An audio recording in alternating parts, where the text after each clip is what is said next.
Hello दोस्तों, अगर आप चैनल पर नए हैं तो प्लीज़ चैनल को सब्सक्राइब ज़रूर कर दीजिएगा और वीडियो को लाइक करना ना भूलें।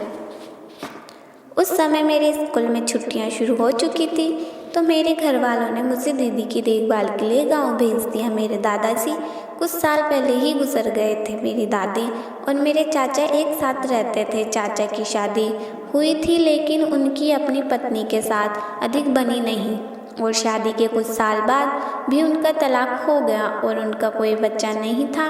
दादी के घर आने के बाद मैंने घर के काम की काफ़ी जिम्मा अपने ऊपर ले लिया था ताकि मेरी दादी को कुछ दिन आराम करने को मिल जाए। एक दिन रूम में बेड पर लेटकर टीवी देख रही थी तो चाचा भी मेरे पास आकर बैठ गए। मैं बेड पर पेट के बल लेटी हुई थी कि तभी अचानक मुझे अपने पेट के पास किसी के छूने का एहसास हुआ।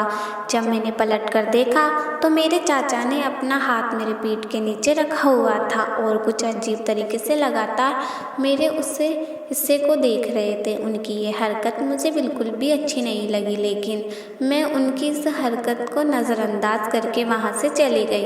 बेड पर बैठ गई। तभी चाचा बोले कि जब से तुम आई हो घर के सारे काम कर रही हो जिसके कारण मुझे काफ़ी आराम हो गया है। अपने चाचा की इस बात पर मैं बोली कि मैं तो आप और दादी की देखभाल के लिए ही आई थी तो इसमें कोई भी एहसान की बात नहीं है। इसके बाद चाचा अपने बेड से मेरी तरफ खिसक कर बोले कि मैं तुम्हारी चाची से तलाक के बाद काफ़ी अकेला हो गया था। जब से तुम आई हो ऐसा लगता है कि ये एक घर है वरना ये घर काटने को दौड़ता था। उनकी ये बातें मेरी समझ में नहीं आ रही थी और मैं अब उस रूम से जल्दी से निकलकर भागना चाहती थी पर मुझे महसूस हुआ कि मेरी भी कुछ ज़रूरतें हैं जैसे कि सभी की होती है। उनकी बात सुनकर अब मुझे उनसे थोड़ा डर लगने लगा था। इससे पहले कि वो मुझे बोल पाते उन्होंने मेरे कमर पर हाथ फेरना शुरू कर दिया। अब मैं बहुत ही सहज महसूस कर रही थी। मेरे कुछ भी रिएक्शन ना करने की वजह से उनका हौसला और बढ़ गया और उन्होंने मेरे उभारों को टच करना शुरू कर दिया। फिर उन्होंने कहा कि तुम्हें भी तो ज़रूरत महसूस होती होगी तो क्यों ना हम दोनों अपनी ज़रूरतें एक दूसरे से पूरी कर लें और इसके बारे में किसी को कुछ भी ना बताएं। उनकी बात सुनकर अब मैं उनके इरादे समझ गई थी, इसीलिए डर के कारण मेरी जुबान पर तो जैसे ताला लग गया हो। तभी उन्होंने मेरा हाथ अपने हाथ में ले लिया और बोले कि तुमको जब से देखा है मैं ये सब को तुम्हें बताना चाहता था लेकिन आज मौका मिला है तो बता रहा हूँ। फिर उन्होंने मेरा हाथ पकड़कर किस कर लिया। मैंने अपना हाथ पीछे खींचा और ज़ोर ज़ोर से रोने लगी। तभी उन्होंने कहा और तूने तो अभी से रोना शुरू कर दिया जबकि मैंने तो अभी कुछ किया भी नहीं है। मैं उनके आगे हाथ जोड़कर उनसे कहने लगी, भीख मांगने लगी। मैंने जल्दी से उठकर रूम से भागने की कोशिश की तो चाचा ने जल्दी से दरवाजे पर लॉक लगा दिया और बोले कि मैं तो तुझे अच्छे से पेश आ रहा हूँ लेकिन शायद तुम्हें मेरे अच्छे से पेश आना अच्छा नहीं लगा।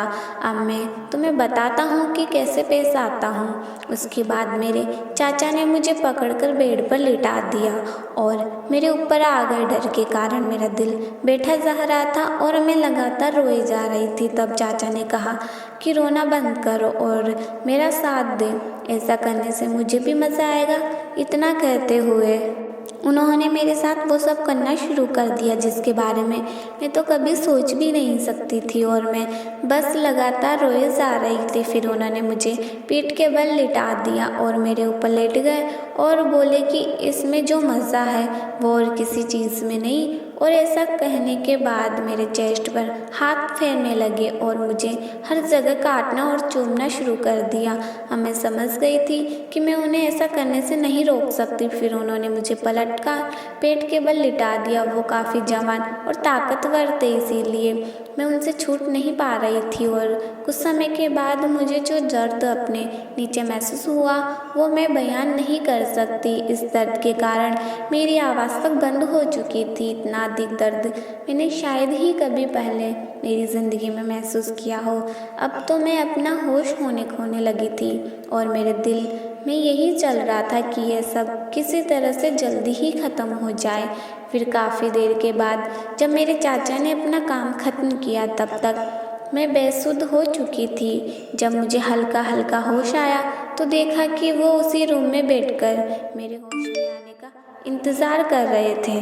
उन्होंने मुझे होश में आता देख के कहा, मुझसे गलती हो गई, मैं खुद पर काबू नहीं कर पाया, प्लीज़ इसके बारे में किसी को कुछ भी ना बताना।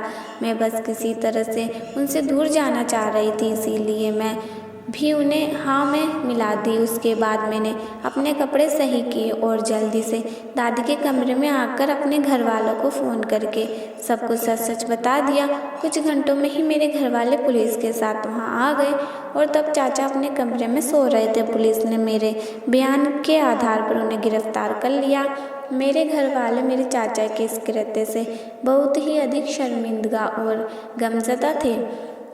उसके बाद मैं अपने घर वापस आई तो लेकिन इस सदमे से उभरने में मुझे बहुत लंबा समय लग गया था। दोस्तों, ये कहानी तो एक काल्पनिक कहानी है, लेकिन ये हमें बहुत ही सीख देती है कि आज के समय में जानबूझकर भी कभी भी अपने बच्चों को किसी अकेले व्यक्ति के पास रहने को कभी ना भेजें, भले ही वह आपका बहुत करीब ही क्यों ना हो। अगर ऐसा कोई भी हालत आ जाए तो अपनी सुरक्षा के लिए जो भी कर सकते हो आपको करना चाहिए, ताकि आप और आपका परिवार हमेशा सुरक्षित रहे। दोस्तों, आपको ये कहानी अच्छी लगी तो कमेंट करके ज़रूर बताइएगा और ऐसे ही मज़ेदार कहानियाँ सुनने के लिए मेरे चैनल को सब्सक्राइब ज़रूर कर दीजिएगा।